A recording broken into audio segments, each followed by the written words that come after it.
Audio Jungle.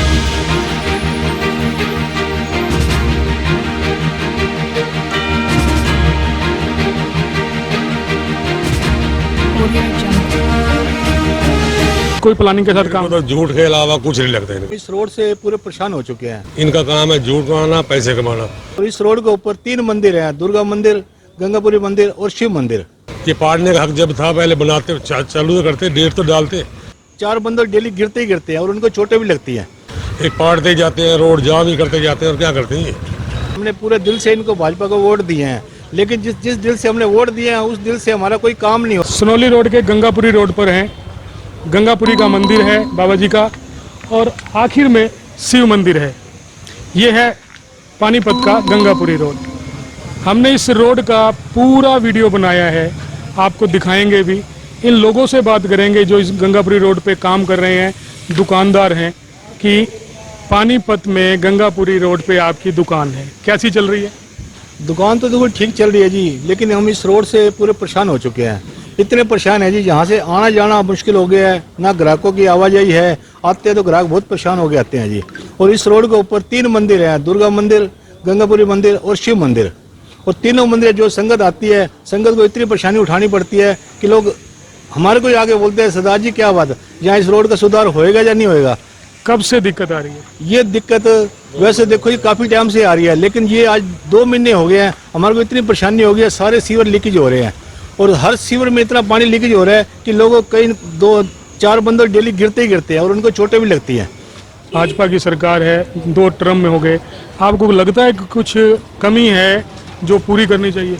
देखो जी, सरकार भाजपा की सरकार है, हमने पूरे दिल से इनको भाजपा को वोट दिए हैं, लेकिन जिस दिल से हमने वोट दिए हैं उस दिल से हमारा कोई काम नहीं हो रहा, ना कोई सुनवाई हो रही है। हम पीछे भी यहाँ के पार्षद रविंद्र भाटिया के पास गए थे और उन्होंने हमारे को दिलासा दिया इस रोड का पूरा सुधार हो जाएगा और जो इमरजेंसी तुम्हारा काम है ये 1-2 दिन के अंदर पूरा कंप्लीट कर देंगे। लेकिन आज 5 दिन हो गए, हमारी कोई सुनवाई नहीं हुई है। जब रोड वहीं जैसे के तैसे ही पड़ा है, ना कोई इंक्वायरी करने के लिए आया है और ना कोई देखने के लिए आया हमारे यहाँ पे। पानी का निकासी ना होना इस रोड की खराबी का सबसे बड़ा कारण है। आप बताएंगे कि क्या दिक्कत? ये तो बनने के हालात ही नहीं है, झूठ मारते हैं, काम तो ये करते नहीं है और कोई चारा ही नहीं है।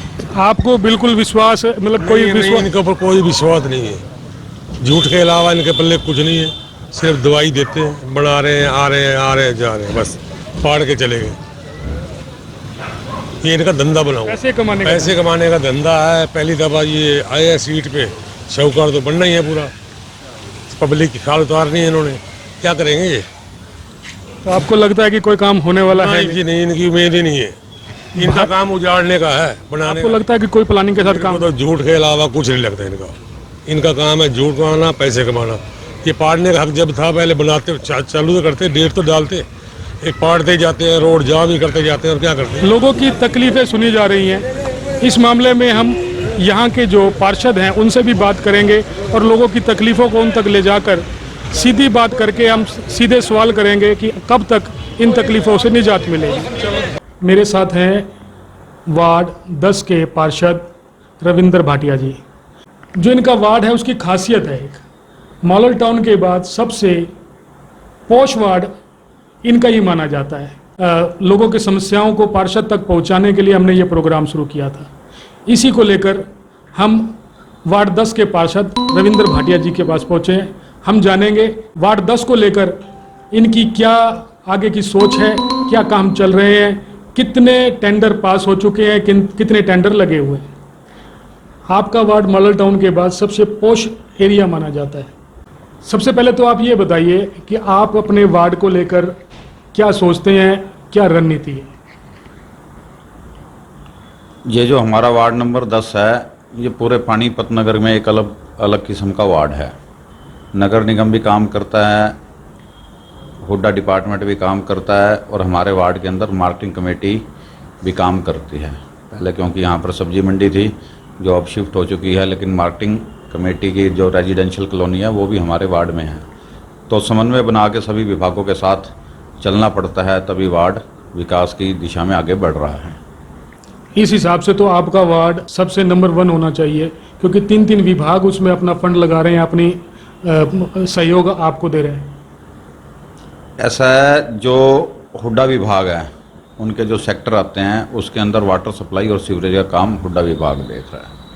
बाकी जो रोड्स का काम है, इलेक्ट्रिकल मेंटेनेंस का काम है, पार्क मेंटेनेंस का काम है, वो कॉरपोरेशन देखता है। और इसके लिए जनता का जागरूक होना भी बहुत ज़रूरी है, क्योंकि आम जनता को सरकार के इन अलग अलग विभागों से ज़्यादा अर्थ नहीं रह जाता।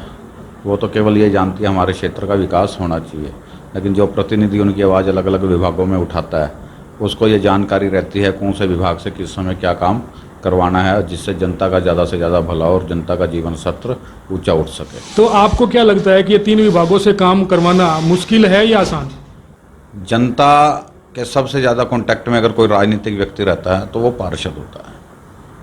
और जब किसी क्षेत्र के अंदर 2-2, 3-3 विभाग काम कर रहे होते हैं या उससे भी ज़्यादा, कई बारी जैसे सनौली रोड भी नेशनल हाईवे का एक हिस्सा है, वो भी अपने वार्ड के साथ टच करती है, तो एक नेशनल हाईवे भी हमारे साथ, उनके भी हम संपर्क में रहते हैं, उधर से जीटी रोड भी हो गया।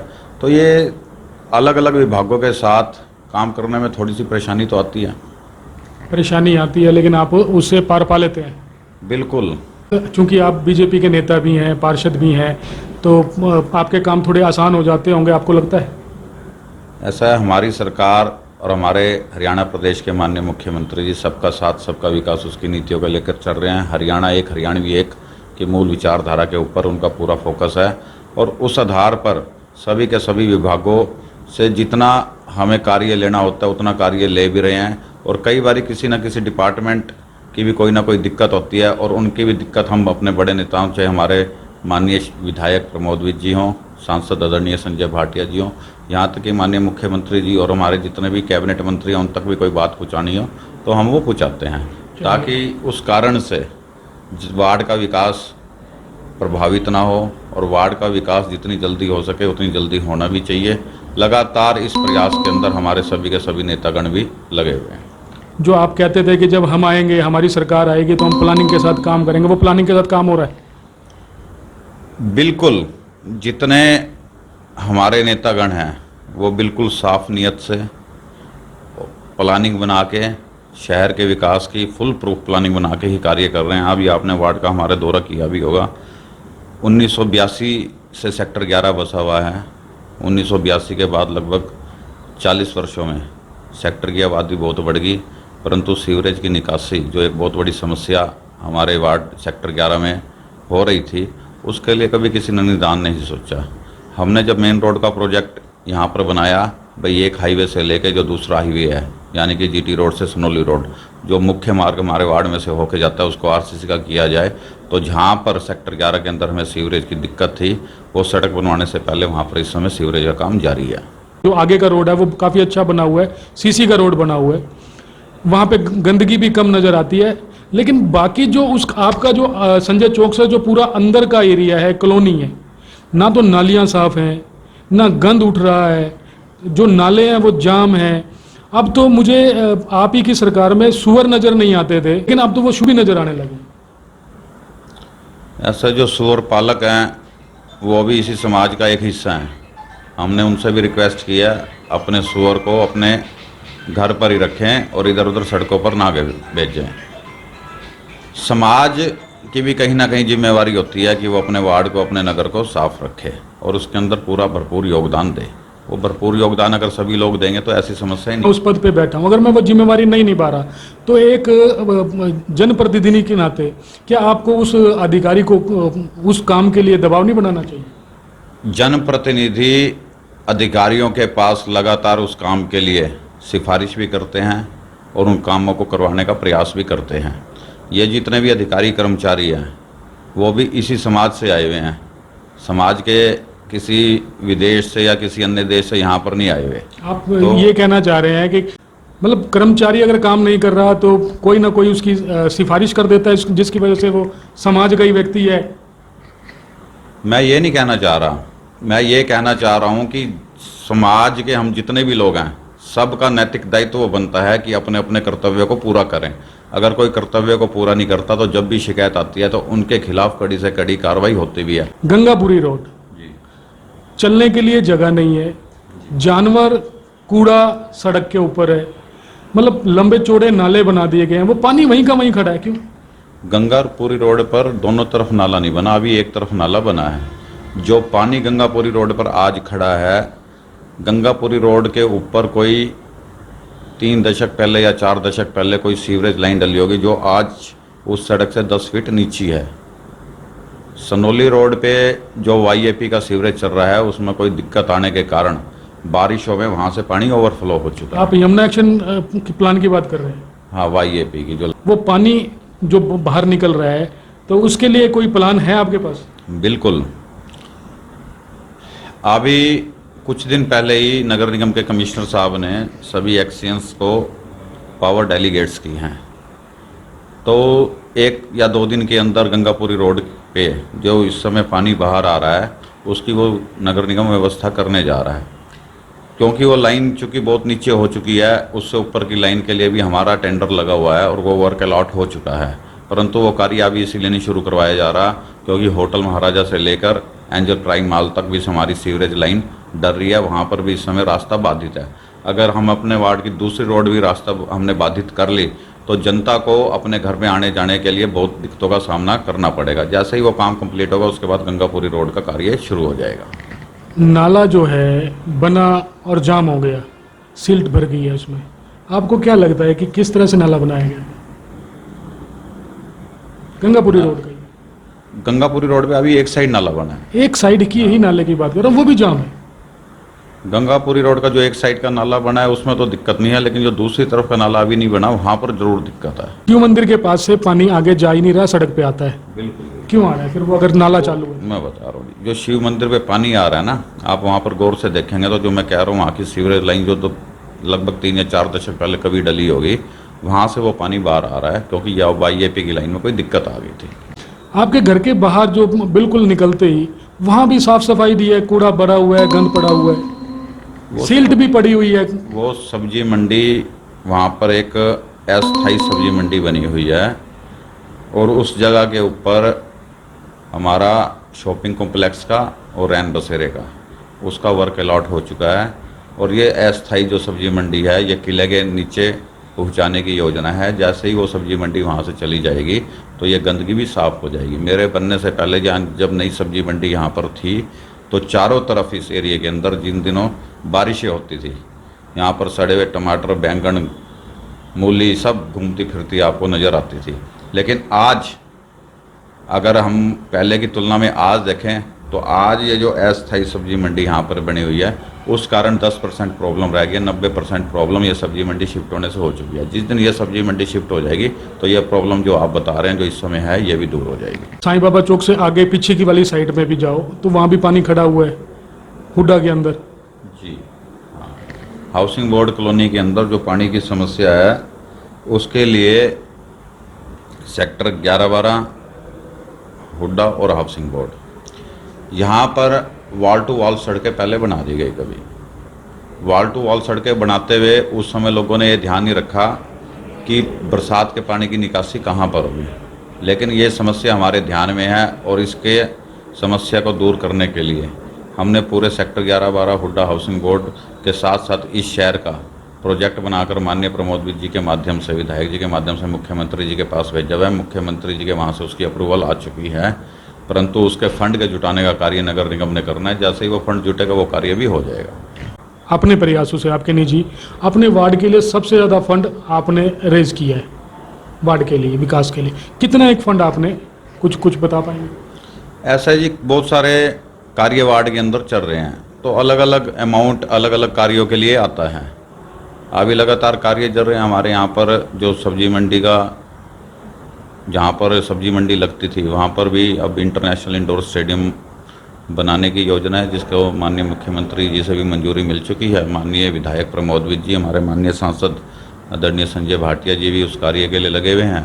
तो उसके लिए भी एक अच्छे फंड से हम एक अंतर्राष्ट्रीय स्तर के वहाँ स्टेडियम का निर्माण करने जा रहे हैं। और जो मैं अभी आपको बता रहा था शॉपिंग कॉम्प्लेक्स और रेन बसेरा, इसके लिए भी लगभग 4 करोड़ का ये विकास कार्य है। और जो सड़क जिसकी आप चर्चा कर रहे थे RCC वाली रोड, वो भी 2 करोड़ 42 लाख की लागत से इस समय बन रही है। और जो सीवरेज लाइन इस समय डल रही है लगभग 25 लाख रुपए की लागत से हमारी एंजल प्राइम मॉल से जीटी रोड, यहाँ पर ये सीवरेज लाइन डल रही है और इसके ऊपर लगभग 68 लाख रुपए की लागत से आरसीसी की सड़क बनाने का भी टेंडर हुआ है। तो आपको क्या लगता है आपके वार्ड के लोगों को आप क्या क्या उनकी ज़रूरतें हैं, उनको क्या क्या देना चाहिए? आपकी कुछ आपसे ड्रीम्स थे जो आप एक पार्षद के तौर पर अपने वार्ड के लोगों को देना चाहेंगे? ऐसा है जी, एक पार्षद के नाते सबसे पहले साफ सड़कें, स्ट्रीट लाइट और बरसाती पानी की निकासी, ये काम होने बहुत ज़रूरी हैं और लगातार हम इस दिशा में आगे बढ़ रहे हैं। और मुझे लगता है जैसे हमारा ये सीवरेज वाला कार्य पूरा होगा, उसके बाद घोंसली के सामने वाला एरिया जहाँ सबसे ज़्यादा पानी भरता था, उस समस्या का हम समाधान कर लेंगे। उससे पहले साईं बाबा चौक पे भी जो पानी बरसात के दिनों में भरता था और 2-2 दिन उतरता नहीं था, उस समस्या का हम लोग समाधान कर चुके हैं। तो मुझे उम्मीद है ये समस्या भी हमारी बहुत जल्द दूर हो जाएगी। और उसके बाद मुझे लगता है कि बहुत सारे हमारे क्षेत्र से पानी की निकासी की समस्या का समाधान हो जाएगा। और पानी की निकासी की समस्या का समाधान परमानेंट हो जाए, उसके लिए हाउस के अंदर मैंने बबैर और नाके से लेकर जो STP 29 सेक्टर में बना हुआ है, वहाँ तक ड्रेन की साइड में सीवरेज व्यवस्था के लिए एजेंडा पास करवा रखा है। और मुझे उम्मीद है इस बैठक में उस विषय के ऊपर चर्चा भी होगी। हम जब लोगों से बात कर रहे थे सर्वे के दौरान, तो लोग नाराज़ थे। कुछ दिन पहले शायद आपसे मिल के भी गए होंगे कुछ लोग, तो उन्होंने कहा था भाटिया जी ने कि 5 दिन में आपका हल हो जाएगा। 5 दिन हो चुके हैं, यहाँ तो कोई झांकने भी नहीं आया। उन्होंने आपको झूठा तक बोल दिया। मतलब परेशान है लोग। एक सार्वभौमिक सत्य है, डेवलपमेंट डिमांड्स कॉस्ट। ये कोई नया क्षेत्र नहीं बस रहा, जो क्षेत्र बसा हुआ है उसके अंदर ही हमने कार्य करना है। आप किसी घर में रहते हैं, अगर अपने घर में आप उसकी मेंटेनेंस का कार्य करवाते हैं तो निश्चित तौर पर जो घर में रहने वाले लोग हैं उनको थोड़ी बहुत परेशानी का सामना करना पड़ता है। ये बात जनता को भी समझनी होगी। अगर अपनी समस्याओं का समाधान चाहते हैं तो थोड़ी बहुत परेशानी उनको झेलनी पड़ेगी। जिस दिन ये कार्य शुरू हुआ था तब भी प्रिंट मीडिया के अंदर भी मेरी स्टेटमेंट्स आई थी और मैंने लोगों से रिक्वेस्ट की थी कि हमें एक व्यवस्था को समझना चाहिए। सरकार ने ये सीवरेज लाइन डालने के लिए कॉन्ट्रैक्टर को 90 दिन का टाइम दे रखा है। ये टाइम रविंद्र भाटिया ने नहीं दे रखा। ये जो हमारे नियम हैं, जो हमारी व्यवस्थाएं हैं, जिसके तहत ये कार्य होता है, उसके तहत उसको 90 दिन का समय दिया हुआ है। लेकिन अभी तक लगभग 40-45 दिन हुए होंगे और ठेकेदार ने हमें, क्योंकि आज बारिश बंद हुई है, पिछले हफ्ते लगातार बारिश होती रही, इसलिए काम वहाँ पर नहीं हो सका। अब उन्होंने 1 सप्ताह का हमारे से टाइम मांगा, भी 1 सप्ताह के अंदर मैं सीवरेज का काम पूरा करके दूंगा। इसलिए जनता को भी समझना चाहिए कि जब बारिश हो रही है तब कोई कार्य नहीं हो सकता। मैं घूम रहा था आपके वार्ड में, मैंने एक चीज़ देखा कि जहां आपका काम चल रहा है वहां ऐसा कोई टाइम बाउंड का बोर्ड नहीं लगा पड़ा, जबकि जो मेरी जानकारी है निगम ने पास किया हुआ है कि जब भी ठेकेदार कहीं काम करेगा तो वो एक बोर्ड लगाएगा कॉस्ट का, टाइम बाउंडेशन का, कि इतने दिन में काम करना है। ऐसा कोई बोर्ड नहीं है। बोर्ड पहले लगे हुए थे, लेकिन हो सकता है अब शायद उतर गए हों। एक बार दोबारा लगवा देंगे बोर्ड। तो एक बार दोबारा लगवा देंगे ऐसे बोर्ड, ऐसा वार्ड 10 के पार्षद रविंद्र भाटिया का कहना है। उन्होंने एक बड़ी अच्छी बात कही और उसके कई मायने हैं। उन्होंने कहा लोगों को सोचना होगा कि उनकी प्रायोरिटी क्या है, उनको चाहिए क्या। जब तक वो लोग बोलेंगे नहीं, पार्षद के पास आएंगे नहीं, अपनी बात उठाएंगे नहीं। कुछ लोग तो बिल्कुल एकदम बोल्डली बोल रहे थे जो जुबान में आ रहा था, और कुछ लोग जो परेशान थे, हमने उनसे पूछने की कोशिश की, उन्होंने बोलने से ही मना कर दिया। तो बोलना तो आपको पड़ेगा। हरियाणा वार्ता टीवी के लिए अपने सहयोगी शमशेर के साथ मैं राम गोपाल शर्मा, नमस्कार।